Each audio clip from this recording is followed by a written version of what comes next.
Hello, fellow Magic players. I found this game in my archives. It was one of the games against the erhnam deck a week ago, and seemed like worthwhile to post while I'm waiting for our next play session. So Jesper plays a Curd Ape and attacks with it, and I'm sitting back here a bit and then blue blasting it. For one, I didn't think that there was much of a better choice here. It's not like I think Jesper is playing Shivans as a top curve creature. I haven't met any Blood Moons worth blasting from his deck. The reason I was holding back a bit is something I'd recommend against decks like this, because you always want to give the opponent the opportunity to play a Giant Growth and then get a 2-for-1. So always hold back, or at least I try to when I remember to hold back a little bit before I kill the creature if I have the opportunity. But he plays creatures as usual, just steamrolling ahead, and I'm contemplating whether to commit here, but there's a reason why I'm not. I think I was about to play an Underworld Dreams here, but I didn't want to.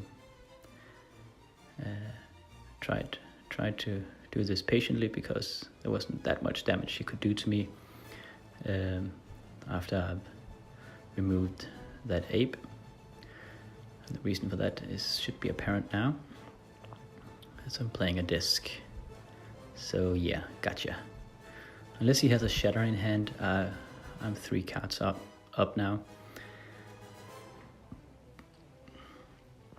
Once I activate, and this should also stump him for a full turn, because he can't really play any permanents. We see he has a Whirling Dervish in hand, but he has to hold that back. So I take the final punch.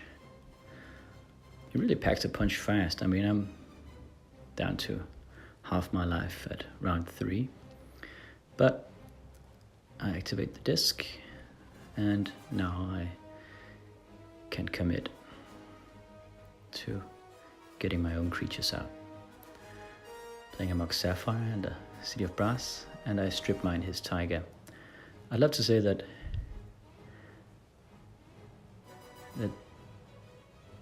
this was a plan of mine, just to hold his Whirling Dervish back, but I'm not sure I even thought of it. But as we see here, he can't play his Whirling Dervish. So he plays his Llanowelves, so I can do it next turn, as he lacks the double green. And I elect actually to bolt it, the reason being that this is actually a bolt for 5 now, because my Jusum can get in. I thought that he would block with it, but as it turns out, he probably wouldn't. He would have played his Whirling Dervish instead, and now he can't, so I actually feel kind of bad for him here, as his mana screwed, and staring down 2 Jusums, and he has 2 Whirling Dervishes in hand, which would be perfect just to keep me at bay, providing I don't have any bolts, of course. He stone ranges my Underground Sea. Perhaps this is debatable. Perhaps he's doing it because he knows that I'm taking a lot of damage from the Jusums, and he wants me to take even more damage from the City of Brass, but the City of Brass is actually my only red mana source. So that's dangerous, because if he could get his Whirling Dervish down, that's his only way to survive at this point. But he can't, he's dead, and the cows strike again. I think I perhaps overcommitted by playing the second Jusum Djinn. It was pretty risky when he has 2 red mana sources like that, and the Jusums do so much damage to me. If he had